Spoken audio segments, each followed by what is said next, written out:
Trust ಮುಖೇನ 44ನೇ ಬೃಹತ್ ಯೋಗ ಶಿಬಿರದ ಕಾರ್ಯಕ್ರಮವನ್ನು ಈ ನಮ್ಮ ಬೇಲೂರು ತಾಲೂಕಿನಲ್ಲಿ ಆಯೋಜನೆ ಮಾಡಿದ್ದು. ಈ ಕಾರ್ಯಕ್ರಮಕ್ಕೆ ನಮ್ಮ ಅಧ್ಯಕ್ಷತೆಯನ್ನು ವಹಿಸಿಕೊಡಬೇಕಾಗಿ ಪುರಸಭೆಯ ಅಧ್ಯಕ್ಷರಾದ ಶ್ರೀಯುತ AR ಅಶೋಕ್ ಅವರು ಕೇಳಿಕೊಂಡಾಗ ಅವರು ಈ ಕಾರ್ಯಕ್ರಮಕ್ಕೆ ಪ್ರೀತಿಯಿಂದ ಆಗಮಿಸಿದ್ದಾರೆ. ಅವರಿಗೆ ಎಲ್ಲರ ಪರವಾಗಿ ಪ್ರೀತಿಪೂರ್ವಕ ಸ್ವಾಗತವನ್ನು ನಾನು ಬಯಸ್ತೇನೆ.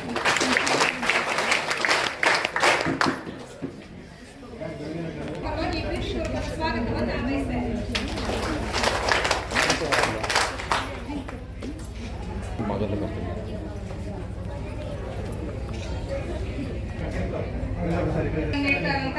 ನಮ್ಮ ಜಿಲ್ಲಾ ನಿರ್ದೇಶಕರಾದಂತಹ ಶ್ರೀಮತಿ ಮಮತಾ ಹರೀಶ್ ಅವರು ಕೂಡ ಈ ಕಾರ್ಯಕ್ರಮದಲ್ಲಿ ಉಪಸ್ಥಿತರಿದ್ದಾರೆ.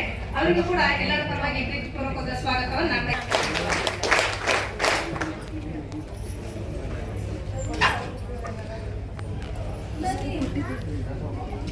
ನಮ್ಮ ಜಿಲ್ಲಾ ಜನಜಾಗೃತಿ ವೇದಿಕೆಯ ಇನ್ನೋರ್ವ ಸದಸ್ಯರಾದಂತಹ ಹಾಗೂ ಉಪಾಧ್ಯಕ್ಷ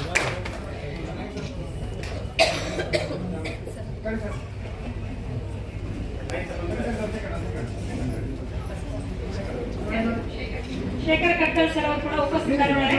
ಅವರಿಗೂ ಕೂಡ ಪ್ರೀತಿಪೂರ್ವಕವಾದ ಸ್ವಾಗತವನ್ನು ನಾನು ಬಯಸ್ತೇನೆ. ಶಿಕ್ಷಕರಿಗೆ ಶ್ರೀ ಕ್ಷೇತ್ರ ಧರ್ಮಸ್ಥಳ ನನ್ನ ಆತ್ಮೀಯ ಪತ್ರಕರ್ತರು ವಿಶೇಷವಾಗಿ ಶಿಬಿರಾರ್ಥಿಗಳಿಗೆ ಗೌರವಿಸ್ತಾ ತಡವಾಗಿ ಬಂದಕ್ಕೆ ಕ್ಷಮಾಪಣೆಯನ್ನು ಕೇಳ್ತಾ, ಬಹುಶಃ ನಾನು ದೇವಸ್ಥಾನ ಕಾರ್ಯಕ್ರಮದಲ್ಲಿದ್ದೆ, ತಡವಾಗ್ಬೋದು ಅನ್ಕೊಂಡಿದ್ದೆ. ಆದರೆ ಕುಮಾರಣ್ಣ ಎಲ್ಲರೂ ಫೋನ್ ಮಾಡ್ತಾ ಇದ್ರು, ಹಾಗಾಗಿ ನಾನು ಸ್ವಲ್ಪ ತಡವಾಯ್ತು. ದಯವಿಟ್ಟು ಕ್ಷಮಾಪಣೆ ಇರಲಿ. ಬಹುಶಃ 44ನೇ ವರ್ಷದ ಬೇಸಿಗೆ ಕಾರ್ಯಕ್ರಮ ಈ ನಮ್ಮ ತಾಲೂಕಿನ ಎಲ್ಲ ಗಣ್ಯರು ಭಾಗವಹಿಸಿದ್ದಾರೆ. ಬಹುಶಃ ಶಿಬಿರಾರ್ಥಿಗಳು ಸಹ ಭಾಗವಹಿಸಿದ್ದಾರೆ. ಇವತ್ತು ಬೇಸಿಗೆ ಸಂದರ್ಭದಲ್ಲಿ ಒಂದು ಮಳೆಗಾಲ ಮತ್ತು ಚಳಿಗಾಲ, ಬೇಸಿಗೆ ಇವು ಮೂರು ಸಹ ತ್ರಿಕೋನ ಸ್ಪರ್ಧೆ ಇದ್ದಂಗೆ. ಮಳೆಗಾಲದಲ್ಲಿ ಮಳೆನಲ್ಲಿ ನೆಂದರೆ ಜಾಸ್ತಿ ರೋಗ ರುಜಿನಗಳು ಬರ್ತಕ್ಕಂಥದ್ದು.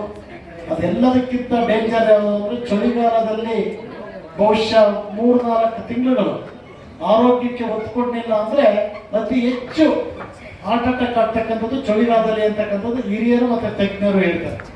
ಅದ್ರ ಜೊತೆಯಲ್ಲಿ ಈ ಬೇಸಿಗೆ ಅಂತಕ್ಕಂಥದ್ದು ಸಹ ಒಂದು ಭಯಾನಕವಾದಂಥ ಇದು. ಏಕೆಂದರೆ ಇವತ್ತಿನ ಟೆಂಪ್ರೇಚರ್ಗಳು, ಇವತ್ತಿನ ಆಹಾರದ ಇದೆಲ್ಲದನ್ನು ನೋಡಿದ್ರೆ ಬೇಸಿಗೆನಲ್ಲಿ ನಾವು ಯಾವ ರೀತಿ ಇರಬೇಕು ಅಂತಕ್ಕಂಥ ಒಂದು ಯೋಗೋತ್ಸವವನ್ನು ಕೊಡ್ತಕ್ಕಂಥದ್ದು ಬಹು ಮುಖ್ಯವಾಗಿರ್ತಕ್ಕಂಥದ್ದು. ಇದನ್ನು ಬಹುಶಃ ನನಗನ್ಸುತ್ತೆ ಧರ್ಮಸ್ಥಳದ ಮಂಜುನಾಥ ಸ್ವಾಮಿ ಏನು ಶಿಬಿರಗಳು ಮಾಡ್ತಕ್ಕಂಥ ಶ್ರೀಶಕ್ತಿ ಇರ್ಬೋದು, ಆರೋಗ್ಯದ ಶಿಬಿರ ಇರ್ಬೋದು, ಕೆರೆಕಟ್ಟೆಗಳನ್ನ ಜೀರ್ಣೋದ್ಧಾರ ಮಾಡ್ತಕ್ಕಂಥದ್ದು ಇರ್ಬೋದು, ಇವತ್ತು ಇದೊಂದು ಅಂದ್ರೆ ಒಂದಲ್ಲ ಒಂದು ಚಟುವಟಿಕೆಗಳಲ್ಲಿ ದಿನನಿತ್ಯ ಜನರನ್ನ ತರ್ತಕ್ಕಂತಹ ಏಕೈಕ ಒಂದು ಸಂಸ್ಥೆ ಅಂದ್ರೆ ಅದು ಧರ್ಮಸ್ಥಳ ಮಂಜುನಾಥ ಸಂಸ್ಥೆ ಅಂತಕ್ಕಂಥದ್ದನ್ನು ನಾನು ಇವತ್ತು ಸ್ತ್ರೀಯರು ಸಬಲೀಕರಣವಾಗಿದ್ದಾರೆ ಅಂದ್ರೆ ಅದಕ್ಕೆ ಬಹುಶಃ ಧರ್ಮಸ್ಥಳ ಮಂಜುನಾಥ ಸ್ವಾಮಿ ಸಂಸ್ಥೆ ಕಾರಣ ಅಂತಕ್ಕಂಥದ್ದು ನಾವು ಹೇಳಬೇಕು.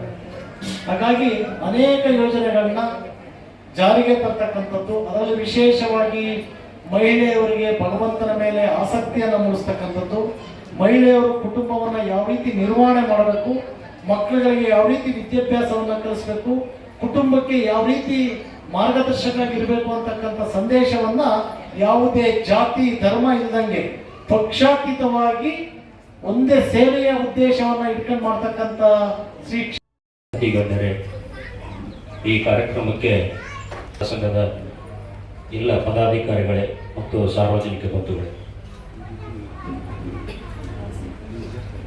ಕಾರ್ಯಕ್ರಮದ ಮೊದಲಿಗೆ ಧರ್ಮಸ್ಥಳ ಸಂಘದ ಸದಸ್ಯರಿಂದ ಯೋಗವನ್ನು ತರಬೇತಿಯನ್ನು ಪಡೆದು ಸುಮಾರು ವರ್ಷಗಳಿಂದ ಅದನ್ನು ಅಭ್ಯಾಸ ಮಾಡಿ ಮುಂಚೆ ಒಂದು ಯೋಗ ವೈಭವವನ್ನು ನಾವು ನೋಡಿದ್ವಿ.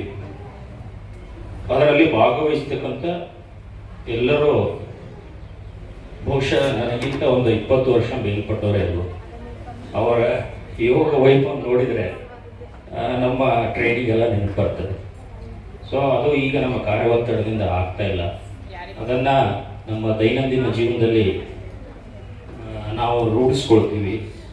ಬಟ್ ಅಂಥ ವೇದಿಕೆ ಕಲ್ಪಿಸಿಕೊಟ್ಟಂಥ ಈ ಧರ್ಮಸ್ಥಳ ಸಂಘಕ್ಕೆ ನನ್ನ ಪರವಾಗಿ ಒಂದು ಅಭಿನಂದನೆಗಳು.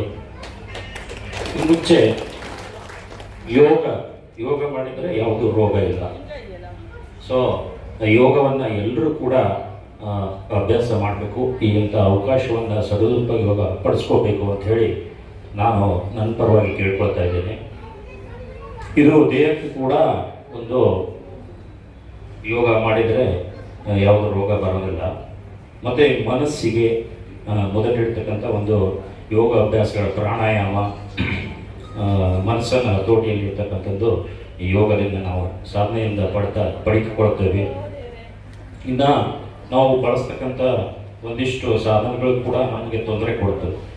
ಇತ್ತೀಚಿನ ದಿನಗಳಲ್ಲಿ ತಾವು ದಿನಪತ್ರಿಕೆಯಲ್ಲಿ ನೋಡಿರ್ಬೋದು, ಬೆಳಗಾವಿಯಲ್ಲಿ ಒಂದು 70ರಿಂದ 80 ವರ್ಷದ ವಯೋವೃದ್ಧರು, ಗಂಡ ಹೆಂಡತಿ ಇಬ್ಬರು, ಅವ್ರಿಗೆ ಕಾಲ್ ಬಂದ್ಬಿಟ್ಟು ಬ್ಲ್ಯಾಕ್ ಮೇಲ್ ಮಾಡೋದು.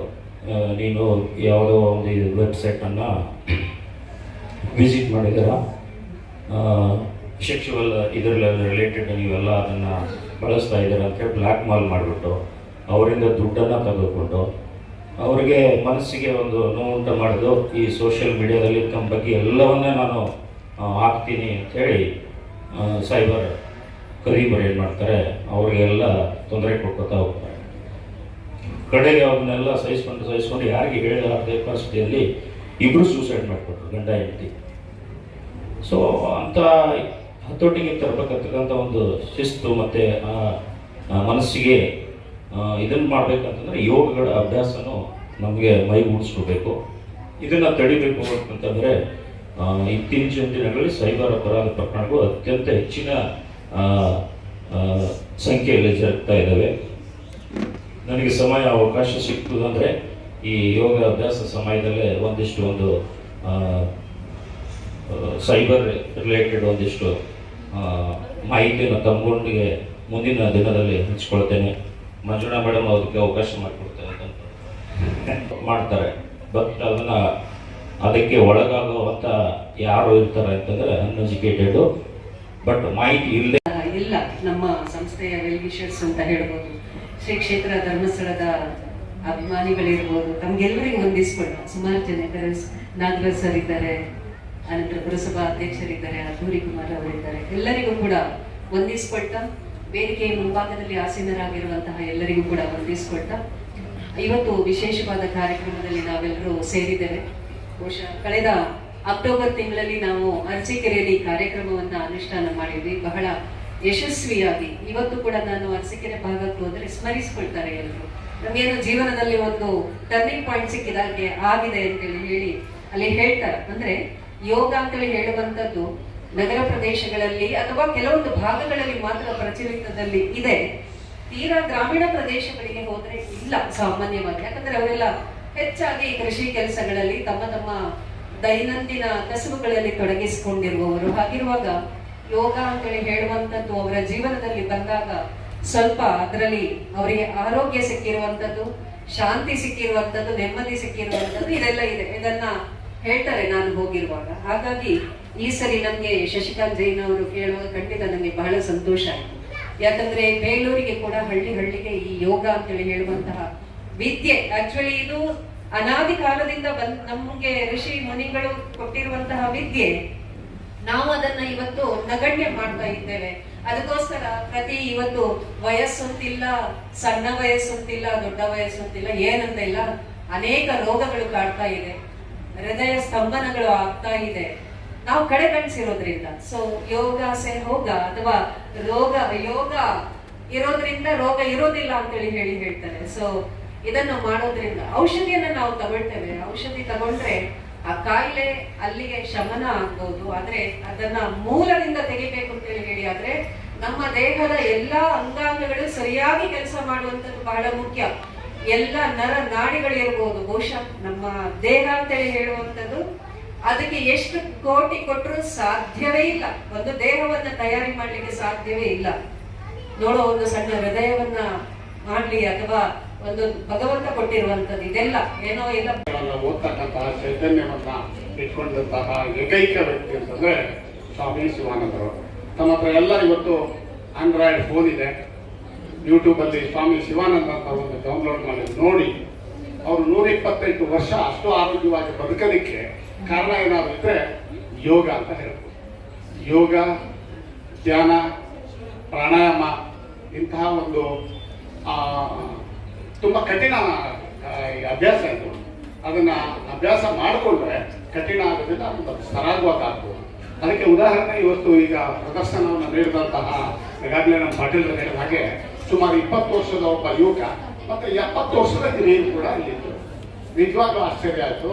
ಅವರು ಪಾಪ ಮೇಡಮ್ ಅವರು ಇದ್ದಿರೋ ಅವರ ಬಾಡಿ ಸ್ಟ್ರಕ್ಚರ್, ಅವ್ರು ಬೆಂಡಾಗ್ತಕ್ಕಂಥದ್ದು ಇದೆಲ್ಲ ನಮ್ಮ ಮುಂದೆ ಕಣ್ಣು ಮುಂದೆ ಪ್ರದರ್ಶನ ಮಾಡಿ ತೋರಿಸಿದ್ರು. ನಿಜವಾಗ್ಲೂ ನಾವೆಲ್ಲರೂ ಮಾನಸಿಕವಾಗಿ ಒಂಥರ ಪ್ರತಿಯೊಬ್ಬರು ಮಾನಸಿಕ ರೋಗಿಗಳು ತಪ್ಪಾಗ್ತದೆ. ಯಾಕೆಂತಂದ್ರೆ ಮಾನಸಿಕ ಅಸ್ವಸ್ಥರಾಗಿ ನಾವು ಜೀವನ ಮಾಡ್ತಾ ಇದ್ದೀವಿ. ಅದರಿಂದ ಆಚೆ ಬರಬೇಕು ಅಂತಂದ್ರೆ ಇವತ್ತು ಮಾನಸಿಕವಾಗಿ ನಾವು ಸದೃಢರಾಗಿ ಬಾಳಬೇಕು. ಈ ಒಂದು ಸಮಾಜಕ್ಕೆ ಏನಾದರೂ ನಾವು ಕೊಡಬೇಕು ಅಂತಂದ್ರೆ ಮೊದಲು ನಾವು ಆರೋಗ್ಯವಂತರಾಗಬೇಕು. ನಾವು ಆರೋಗ್ಯವಂತರಾಗಬೇಕು ಅಂತಂದ್ರೆ ಮಾನಸಿಕವಾಗಿ ಹಾಗೂ ದೈಹಿಕವಾಗಿ ಸದೃಢರಾಗಬೇಕು ಅಂತಂದ್ರೆ ಇಂತಹ ಒಳ್ಳೆಯ ಒಂದು ಅಭ್ಯಾಸವನ್ನು ನಾವು ಒಳಗೊಳ್ಳಬೇಕು. ಇಂಥ ಒಂದು ಕೆಲಸವನ್ನ ಇವತ್ತು ನಾವು ಮಂಜುನಾಥ ಸ್ವಾಮಿಯ ಅವರ ಆಶೀರ್ವಾದ